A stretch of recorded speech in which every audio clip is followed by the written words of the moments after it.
when I started to serve, I started all rah-rah, and I was very excited to serve, like, every Israeli kid, especially with a family like mine. And, but, step by step, the things you see, and I describe it in the book, there's a chapter called The Red Beret. Mm-hmm. Every kid wants to get a red beret because that's a sign. That's a kind of a sign of that's a real prestigious thing. It means you're legit, badass, certified badass. Yeah, exactly. And I got the red beret, but in the process of getting it, I noticed that we were not doing anything that had anything to do with defending anybody. We were trampling on people's land. We were patrolling people's cities that didn't want us. We're basically the enforcers of an occupation over a people that didn't want us to be there, and I couldn't understand why we were there. And then orders to, beat the brains out of anybody who looks at us, and they're giving us batons and handcuffs. And I'm going, we're supposed to be like a reconnaissance unit. What the hell are we doing policing? Huh? And then I was eventually transferred from that unit. I was doing something else. And then the last year of my service, the 1982, the invasion of Lebanon happened. And we were told, the public was told that this was a 40-kilometer incursion to get rid of some, what they call terrorists, Palestinian cells.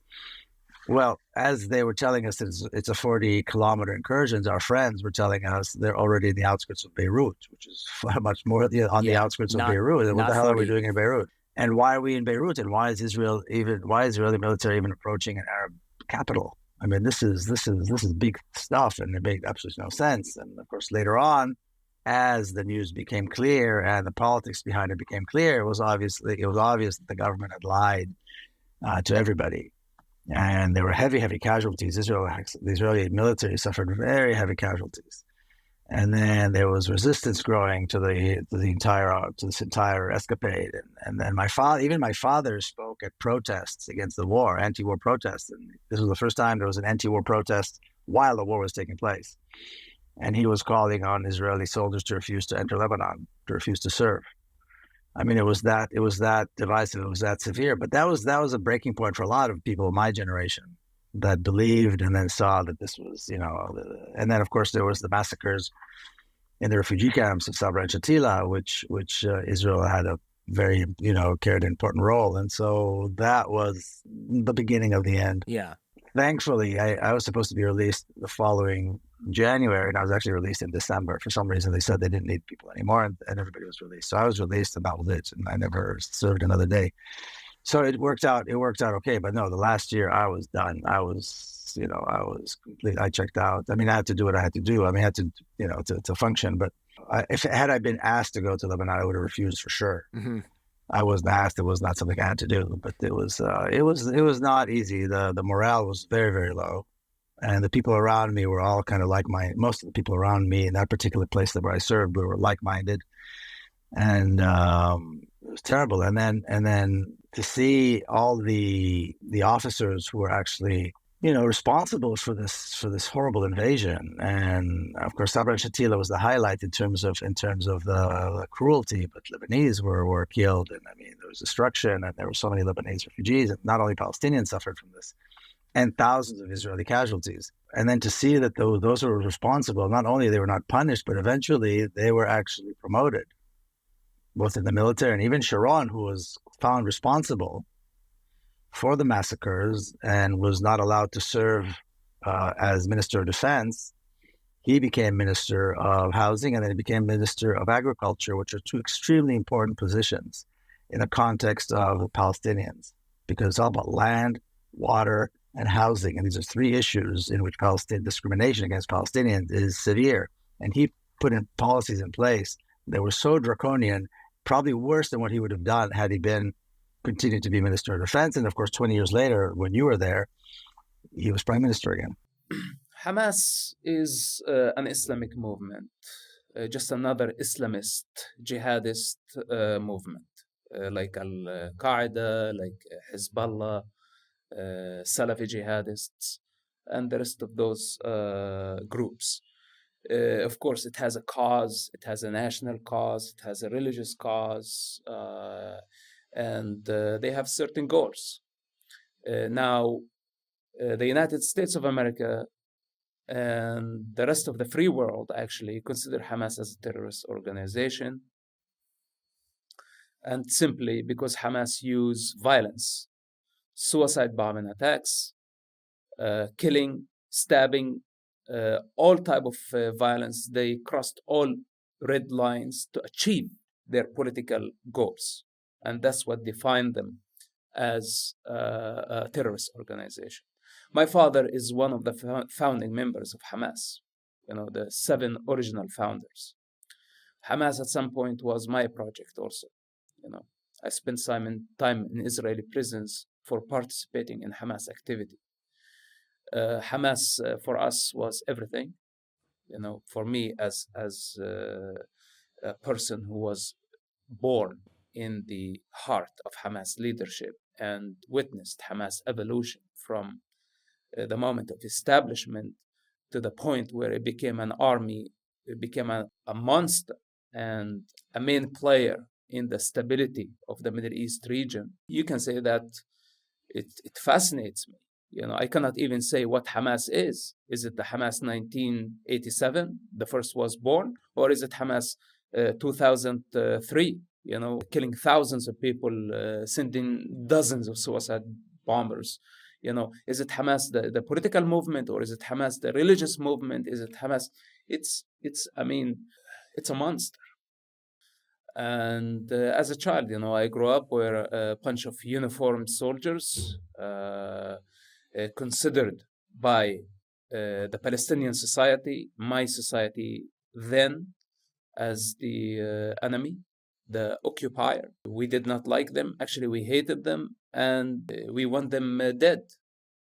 And for that, they would come, they arrest my father and his other Hamas friends and other Palestinian factions. It was a war zone, Not only arresting my father, we're not talking about the police coming into some protesters' house and arresting them in California, We're talking about, army coming into the house with their rifles, pointing at everybody, and sometimes there was shooting, and sometimes there was clashes outside, sometimes children got shot, sometimes elders got shot. Hundreds, thousands of people died during the first Palestinian Intifada, and I was living just right next to the cemetery of the town, which as a child, at the age of 10, I witnessed the burial of dozens, hundreds of people on daily basis. The bodies just kept coming and coming and coming. Of course, talking about it right now sounds exaggerating, but even for me right now, it's very hard actually to believe that I had to go through that to see the human brutality. So it's not as simple as just they took my daddy, away, and the child now have some prejudices, We're talking about hardcore human ugly side, as ugly as it can get. Where everybody's living in fear, where everybody wants to shoot everybody, where everybody's trapping everybody. So in this chaos, human chaos, where the truth is lost, where a child honestly doesn't know a better truth, for me, my father was the truth, he was everything. And what to do with those uniformed soldiers coming into the house to just arrest my father, Of course, any child, if you were in my position, you would hate them. But that was not only a personal thing. It was a personal thing. It was ideological thing. It was a national thing. All the groups, religious groups, if you go to the mosque, the mullahs or the imams are inciting against those occupiers. Graffiti on the wall is inciting against the occupation. The media, the family, the parents. So many external forces are pushing you to believe in one thing, that this is the common enemy, and we have to fight them. This is very, very dangerous conditioning process. And of course, through my study of myself, I came to understand, I have a better understanding of who my father is, of who my people are. Because if you understand the human condition, if you understand what it is to be a human and the human disease, basically, which we don't see things for what they are, then the person is able to understand better what's going on in the head of this man. What really motivates him, what really drives him, why is he doing all this. And I tell you something, my father and his likes, and I don't mean to disrespect my father by any means, I love him, but I don't respect him, that much. And at some point, he was an inspiration. He was the freedom fighter. He was the one who's sacrificing his life in Israeli prisons and all that. But today, I understand he just wearing a mask or bunch of masks, by the name of the cause, the Palestinian cause, which everybody's cause, and by the name of God, or by the name of Allah, that's their God, or by the name of a certain ideology, or liberating the people, freeing the people. Every individual can have their own version of truth and hide behind it all the desires and the lust and the hatred and the human delusion.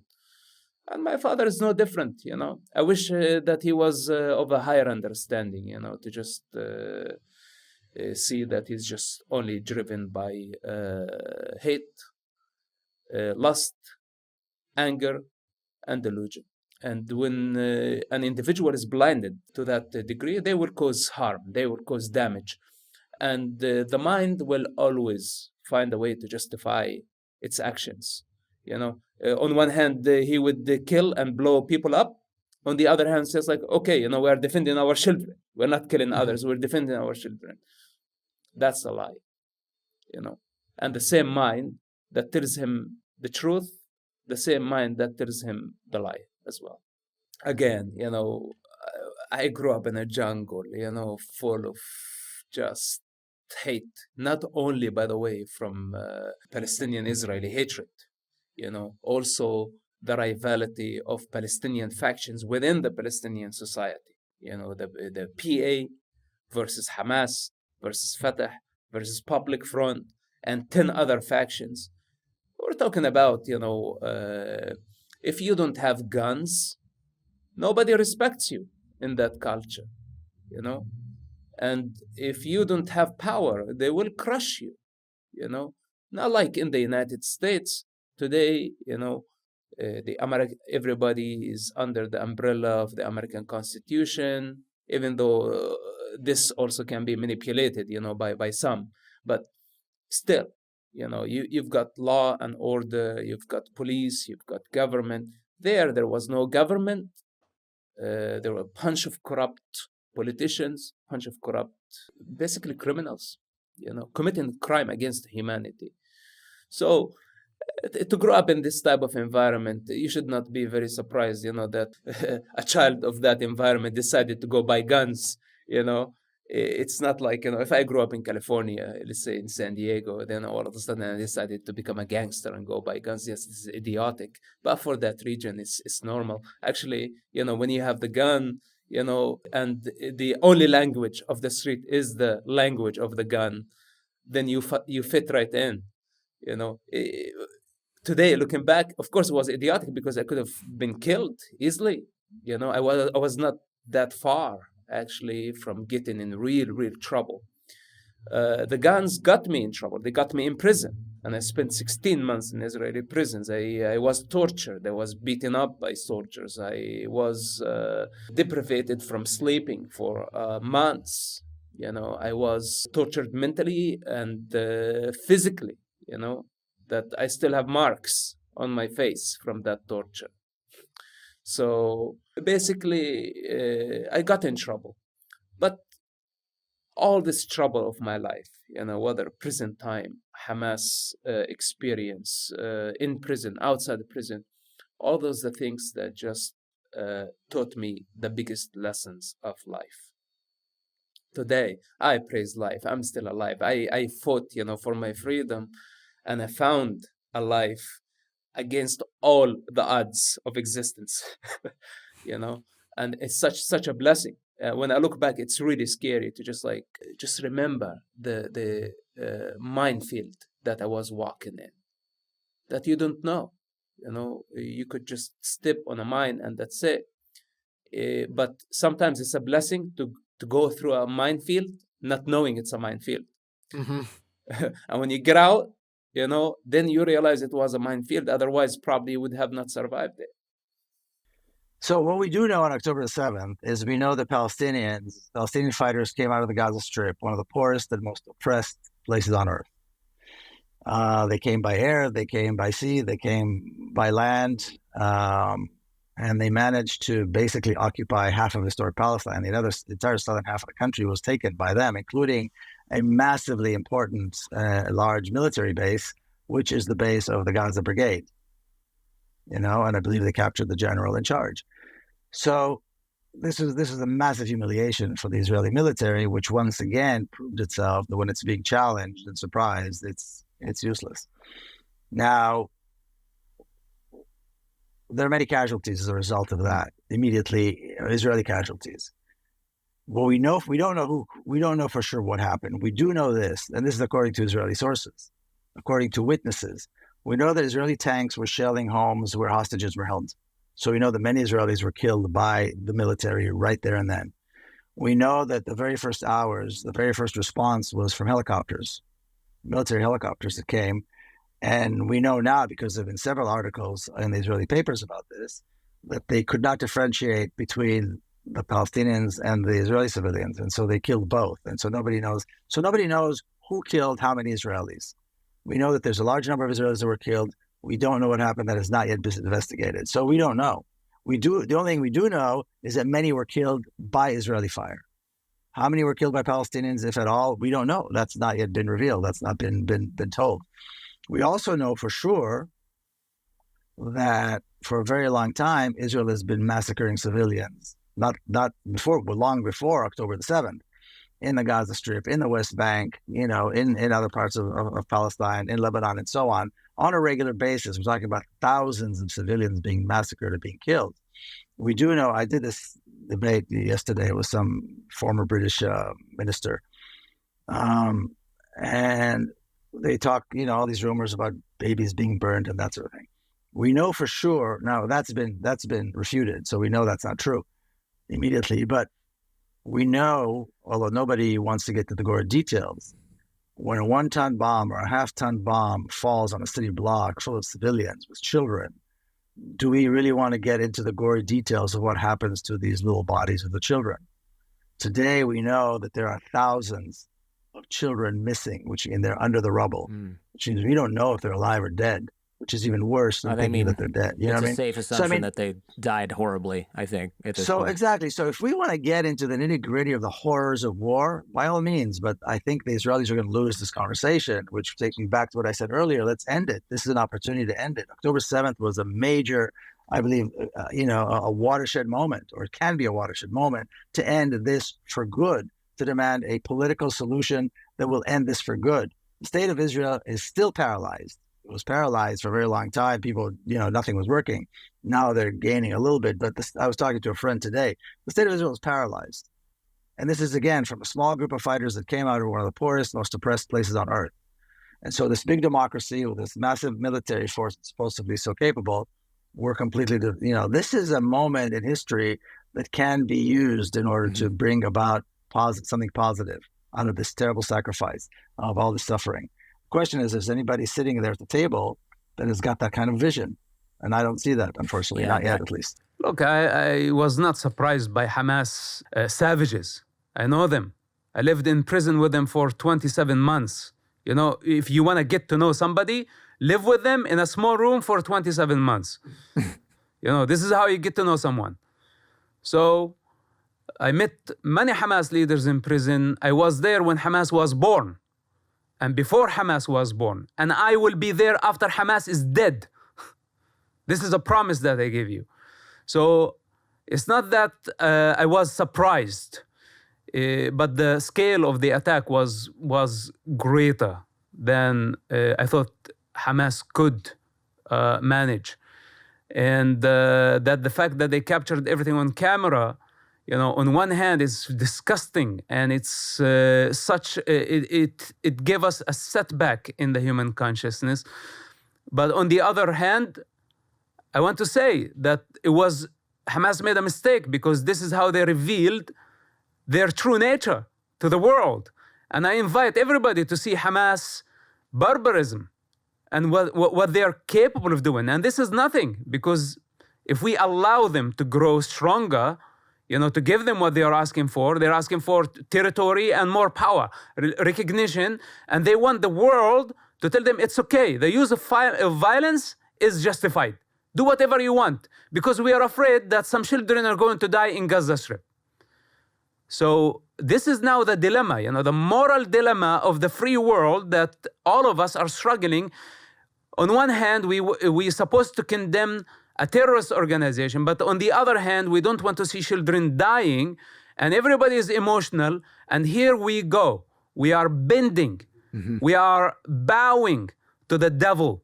Instead of saying, okay, children are dying, and it's devastating to see such pictures, but we have to eradicate this Islamist group. We have no other choice.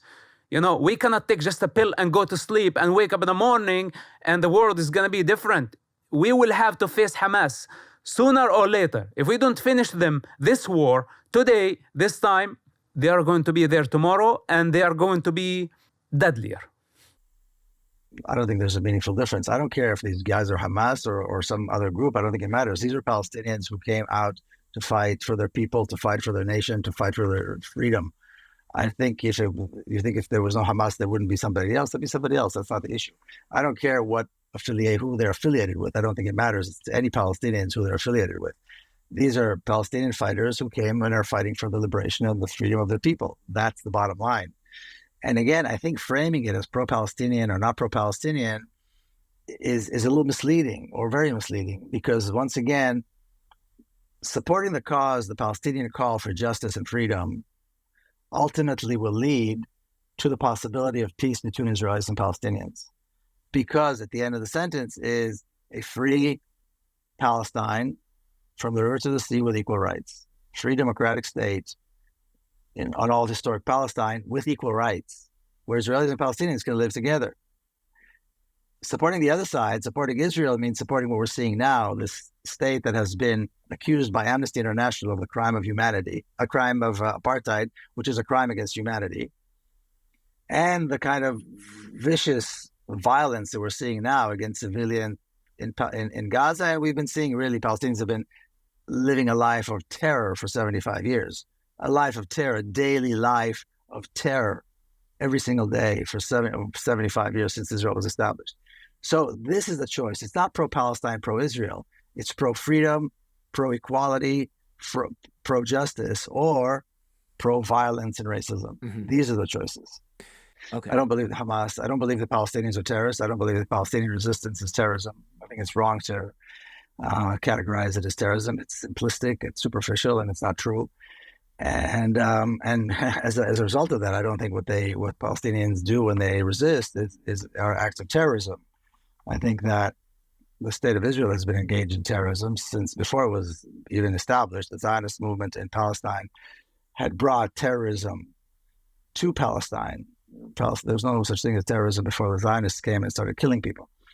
And so when people are governed by this ruthless regime, apartheid state, which, by the way, if anybody has a problem with the word apartheid, Amnesty International came out with a report last year, and that explains very well why the state of Israel is being accused of apartheid.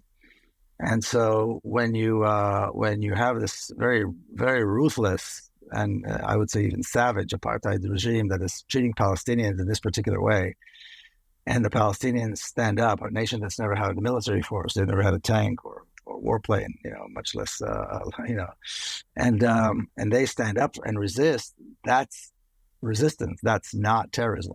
Terrorism is what the state of Israel is doing.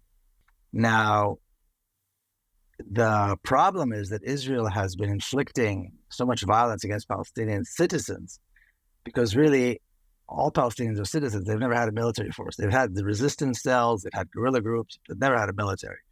So Palestinians are all civilians. And when Israel goes into Gaza and kills thousands, as they've been doing for many years, this is not the first time, then they're killing civilians. Now, which is a terrible thing either way. Now, the thing is this: if the power that initiates the violence wants to end the violence, it has the power to do so. You can't come to the people who are on the receiving end and say, well, you don't have a right to do what we do. You don't have a right to kill civilians. We have a right to kill civilians, but you don't. And as a matter of fact, and in my other book, In Injustice, I mentioned this, when the founder of Hamas, Sheikh Ahmed Yassin, who was a paraplegic, an old paraplegic, he was in Israeli jail right around the 90s, right, with this period of violence that I was describing. And at one point, the Israelis came to him and said, would you tell your people to stop targeting civilians? Because, buses were being blown up and all this. And he said, I'm willing to sign an agreement right now where both sides promise to refrain from targeting civilians. They never came back. The Israelis never came back. Because if they're going to kill Palestinians, they have to kill civilians because there's no military, And so, and Israel's, the reasoning behind Israel's, massive attack against civilians is revenge, is punitive, is to try to teach them a lesson, not to raise their heads, which of course all three have failed. Look, Hamas, other terrorist movements, Palestinian movements, Palestinian leadership throughout this conflict, they never take responsibility for any of their actions. They want Israel to be responsible for all the problem in the Middle East. And this is to have a common external enemy that you export your internal crisis on has been the method. This is the mechanism. And this is how they have survived so far. Hamas people used the Gaza children as human shield. Then they blamed their blood on Israel.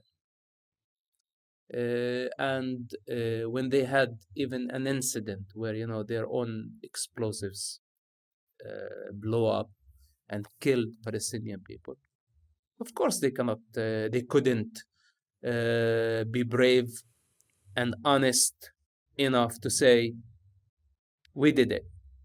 They wanted Israel to take responsibility for it. But how can we expect from such a dark organization without morality, driven by hatred, to actually have this type of transparency and honesty and integrity to say, we did it? Well, if they were in principle at that level of consciousness, we would have not been in this place to begin with. Right. But this is the nature of escapists, and this is the nature of extremists of all time, of all ages, that they blame other. They create an imaginary enemy. They create an imaginary entity. They call it the devil, or they call it whatever it is. And they blame everything on it, and this is what Hamas was doing. And this was just another revelation, where I just could not take it anymore, from those irresponsible and blinded and dark, lying individuals, sub-animal. Of course, they taken the human form, and somehow we need to discern, who they are. And it's beyond just nationalism. So it's like, okay, many people in the United States, especially like, my friends in the liberal camp, which, many of them are my friends. And I also have many friends in the conservative camp. But also it's like, they want like, okay, justice for Palestinians. And we say it's like, define Palestine.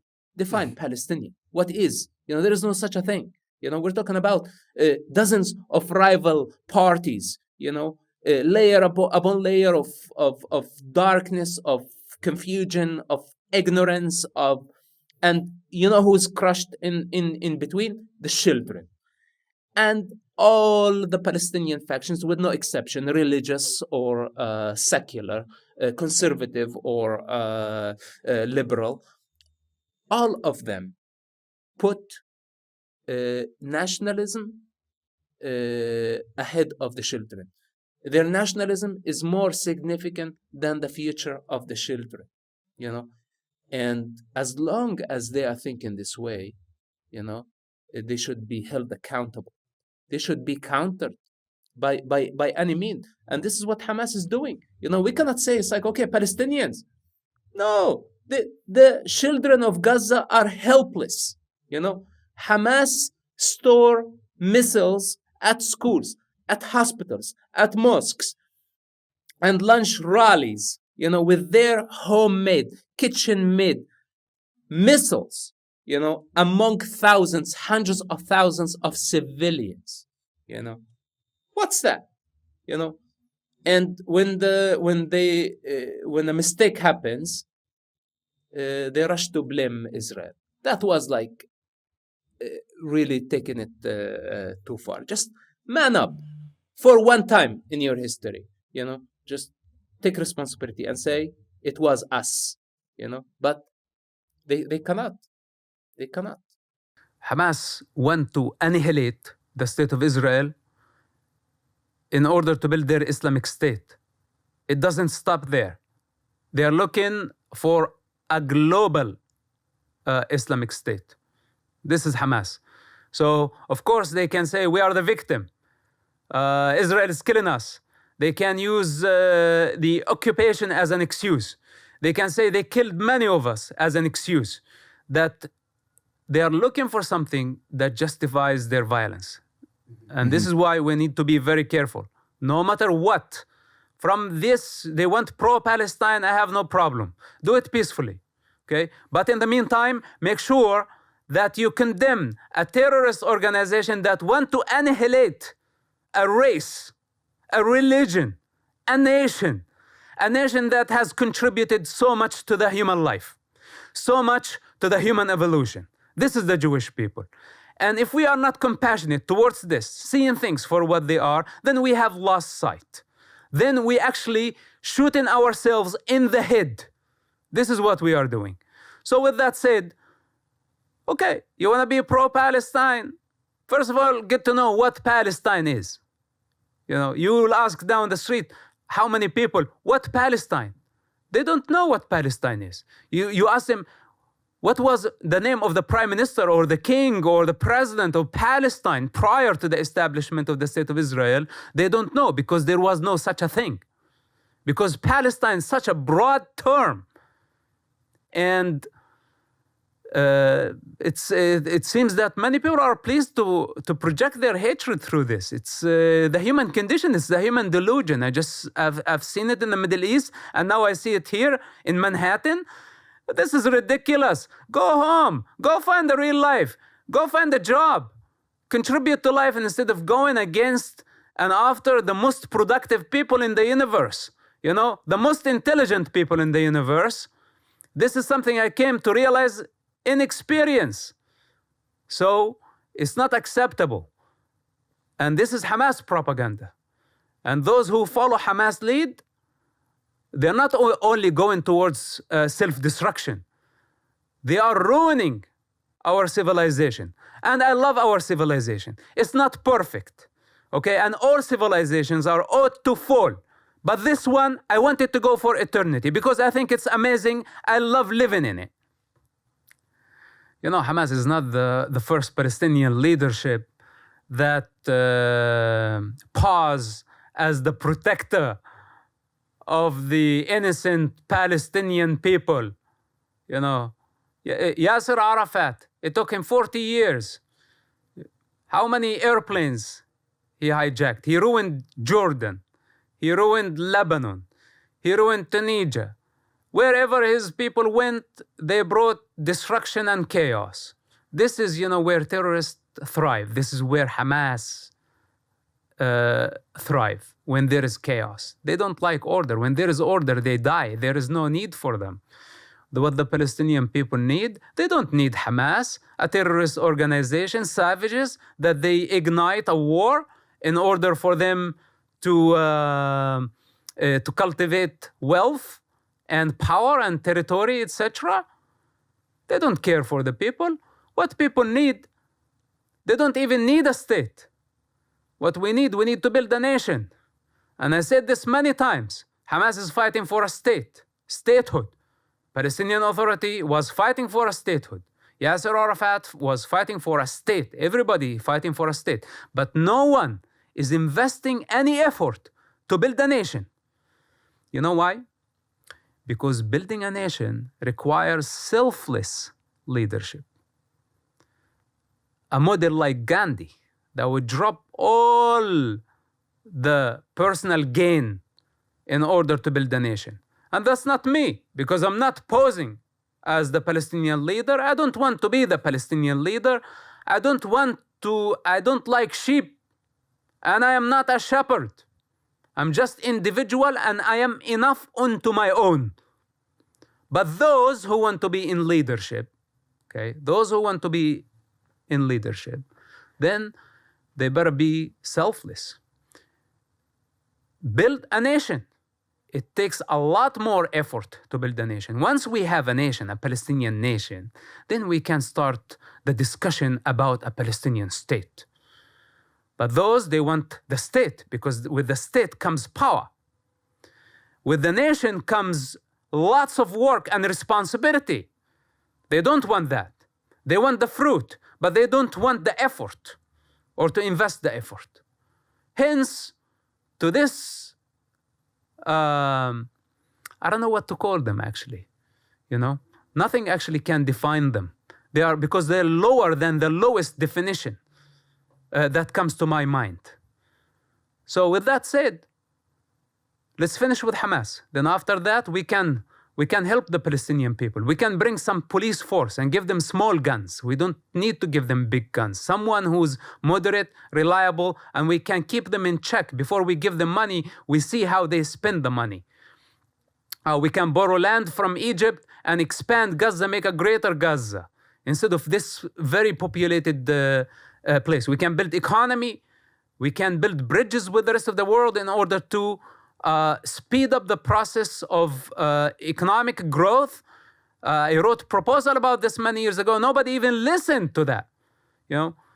What we need is to give people education, healthcare, economy, infrastructure, a police force, so a girl or a youngster can travel safely from the criminals and the rapists on the street. And this is more than enough. I don't want even to think about a Palestinian state. I don't care for a Palestinian state. We have 22 Arab states, and all of them are garbage. I don't want another Arab state in that region. It's enough. They have all the human resources. They have everything. Human resources, natural resources, and they are behind. Pathetic example of beings. I'm talking about leaderships, and I'm talking about a majority of a nation that is falling from grace, that is incapable of saying that this is a terrorist group, to condemn terrorism. When they agree on something like this, when they stay in silence, they are partnering with this predator. So with that said, let's not jump ahead. We have job to do now. Priorities. Priority number 1, eradicating Hamas. Priority number 1. If we have a terrorist attack here down in Manhattan, first thing the police do, they go after the shooter to eradicate him. Then we can talk about, how we can heal the society from the trauma, how we can bring the economy back to its natural state, and how can we speed up the growth process. All this stuff we can discuss after war. Now we are at war, and it's ugly war. It's a very ugly one. Listen, it's a self-inflicted pain. This is what it is. when an entire society is under the influence of religious opium, drugged in their religion, drugged in their culture, incapable of seeing things for what they are, dwelling into cowardice, that they are afraid to confront. They see the truth, they see the predator, but they don't have the power to fight. Then they choose to be silent. Others choose to take part with Hamas. Hence, an entire society is participating directly and indirectly. When a majority of the Gazans voted for Hamas, they made a very big mistake. Because when a majority agree on something, then they are partnering with this. This is exactly what Hamas did. They won the elections, and now they took advantage of the sheep, that voted for them. Now, in a situation like this, a society has fallen from grace. When they agreed to Hamas ideology, gambling with children's blood, they saw it. How many wars happened in Gaza, by the way? This is the fourth? Mm-hmm. Could not they see it? Could not they see it the first war? How Hamas played them? Could not they see it the second war? The third war? Cannot they see it now? What Hamas is doing to them? While Hamas leaders sit in Four Seasons in Doha paying $1,500 a night, and the people of Gaza are dying, the children, the women, everybody. People don't have the power to just stand and say, this does not represent us. When we have a society that is paralyzed to this degree, that does not have the power, well, they already did. They already did long time before the strike. And this is what I've been saying from day one. They wanted me dead to contradict them. And they convinced the whole society that this is a traitor. But I lived long after their accusation, and I promise I'm going to live much longer, than all their delusion and their lies. You know why they hate me very much? Because when they see me stronger 1,000 times when I was back in the region. And they hate to see this. They are counting that if I got shunned by the family, I go into the unknown, I have no support, and I will die on my own. But guess what? I learned how to walk on my own and to be alone. And this is what the model that I'm trying to express to all the useless, powerless, with no consciousness, with no human potential, that they cannot fight and say, screw this. Screw Hamas. I don't want to take part of this. Just jump off the fence. Get the out of there. Run for your life. Earth is big. So you tell me about society. People migrate. Even the animal migrate. The butterflies migrate. When there is impossible condition like this, we have human predators that controlling this whole thing called Gaza. It's the oldest refugee camp in the world. It's supposed to be demolished 70 years ago. It's an unhealthy place with no infrastructure, most crowded area, or one of the most crowded areas on earth. What's the need for this? I don't mind, people relocating. 2 million people can be relocated, going into the Arab world, wherever they want to go. Earth is big. Why to stay there under the rule of Hamas if you cannot fight Hamas? Even, we're trying to convince the people, depart the northern Gaza to the southern Gaza, and they cannot even obey the order. Israel, through leaflets, text messaging, speakers, internet, Facebook, they used every possible mean to tell the people this is serious. We are coming, and we are coming big. There is a big war. We have to eradicate Hamas. And the people still, asleep until it's too late. And now we're witnessing all this civilian casualties. The reality of war is ugly, okay? Israel did not start this war. And Hamas started this war. They are the only ones to take the blame. The only party that has the children's blood on their hands. Believe it, don't believe it, it's your problem. Hamas has to go. We have to remove them from power because we cannot afford another Gaza war. It's as simple as that. The people want to label me. They want to label Israel. They want to label the CIA, all the people. It's not only Israel in this war. It's the U.S. government, the mighty of the U.S. government, the nuclear power, the superpower of the world is in this war. And do you think they don't know better? Because we all know that there is no way around it this time. We have to eradicate Hamas. So think that this is extreme. Think whatever you want to think. We are at war, and war ugly. And at war, people die.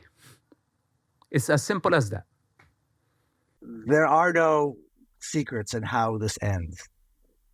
There are only two options. One is a short-sighted, short-lived option, which is the continuation of the apartheid state, the continuation of the oppression and the killing of Palestinians. That is short-lived and short-sighted. The majority, there are about 12 and a half million people living between the river and the sea, between within historic Palestine.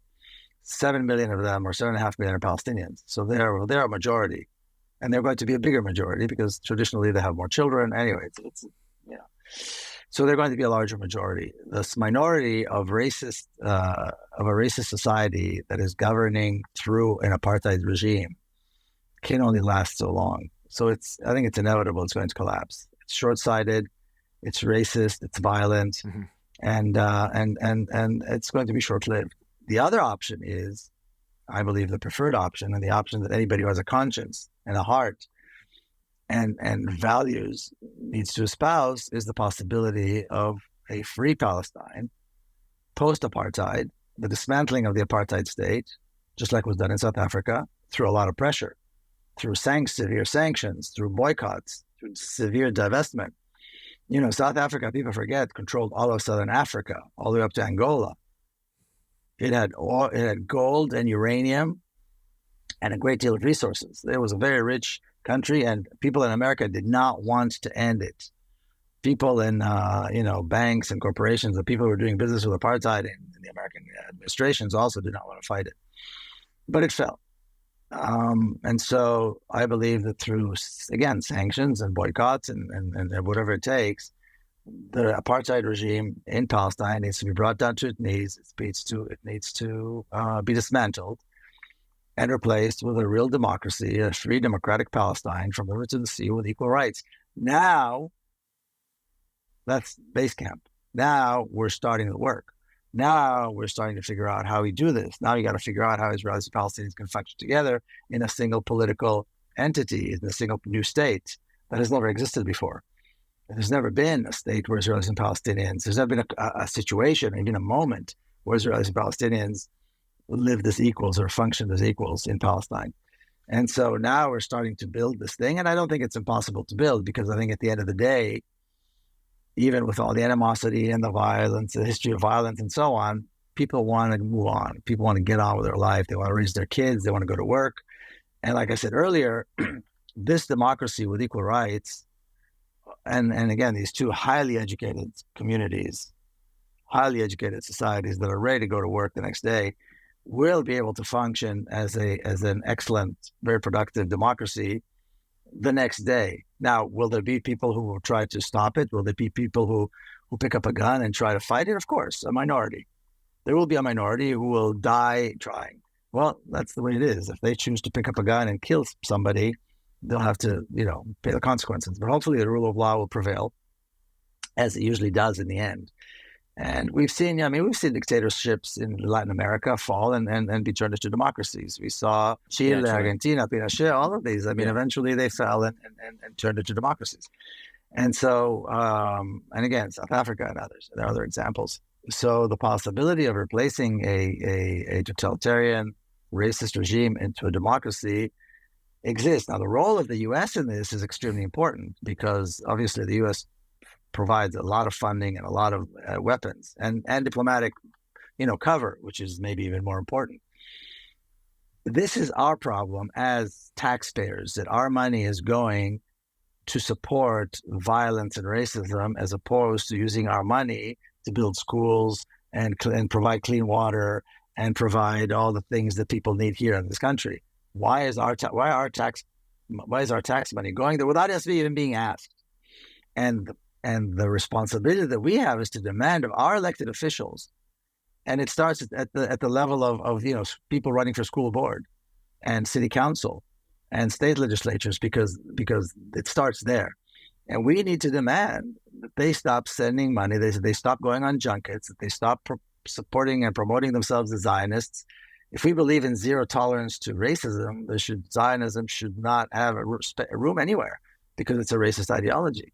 So we need to be consistent about that as voters and as consumers of the media, because when Bill Maher or Jordan Peterson interview Netanyahu and give him a platform to spew these absurd lies that justify his violence and his racism, and don't challenge him at all, we as consumers of this media need to challenge him and say, what are you doing giving him a platform like that? They don't even ask him about his being indicted. So we need to step up, because we are complicit, because it's our money. Look, yesterday I was sitting at the United Nations Security Council, just right next to the 5 superpowers. Russia was just 1 seat away. And I have to tell you that this is their game. They want to rescue Hamas. They're all pushing for a ceasefire because they need Hamas. Hamas is the wild card. Whenever they can activate it. Look what happened in Ukraine, right? And Putin was so desperate to change the world's attention from Ukraine to the Middle East. And he knew that the Middle East is such a sensitive, religious, the most vulnerable location. If you ignite just a small fire, it turns into a wildfire in no time, and nobody would even think or talk about Ukraine. And he succeeded in that. This is why, for Putin, who hosted Hamas how many times in the past year? How many trips Hamas leaders did to Moscow? And we need to ask Putin, what were they doing in Moscow, with the KGB? So anyway, this is a big game, and even Hamas, the fighters, they don't even know how they've been used by the superpowers. And today the United Nations comes again to rescue Hamas. This is not the first war between Israel and Hamas. This is, what is it, the 4th big war in Gaza? So basically this is their game. They are prepared for a short-term war, and they cannot stand a long-term war. What they need a quick ceasefire where they attack Israel, hurt it so bad, then Israel retaliates, many civilians die, Israel get condemned, Hamas get legitimacy, and more power, more money. This is their game. And, as someone who knows them very well and understand their mentality, I know their brain very well, I say, no, we cannot give them a ceasefire now. Well, I see the children dying on the other hand, but if we don't finish them now, what will happen tomorrow? And for all those who say ceasefire, I say, okay, if we want to go to this extent, and if you want a plan for a ceasefire, then I don't have a problem with it. Let's do a ceasefire. But I have some conditions. First of all, I would like for Hamas to return all the hostages, international and Israeli hostages. Second, Hamas need to give up power, get on a ship, and move to Algeria. In Algeria, they have the president of Algeria, the parliament of Algeria. They are very good friends with Hamas. And Algeria has got the olive trees, it's got the Mediterranean climate. It's perfect for Hamas. If they really love the Palestinian people, if they care for the Gazan children, if they want a real ceasefire to protect the children of Gaza, if this is really their intention and why they are begging for a ceasefire, then I say quit. Get on a ship, get on a boat, and get the hell out of Gaza. Let the people of Gaza be. Because the people of Gaza dying today because of Hamas, and because of Hamas only, who's using them as human shields. So now, this would solve the dilemma. You want a ceasefire? We cannot have a ceasefire while Hamas is the predator. Hamas is the one who's causing the death for all the children, gambling with children's blood. So if you want a ceasefire plan, then no problem. Hamas get out of Gaza. They will have a safe passage. If they want to keep their uniform, their guns, no problem. They can take their guns with them and get the hell out of Gaza and let the children live.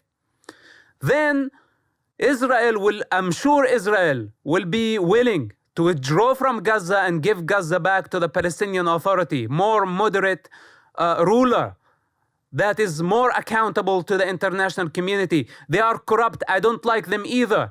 But at least they are not using children, innocent civilians, as human shields.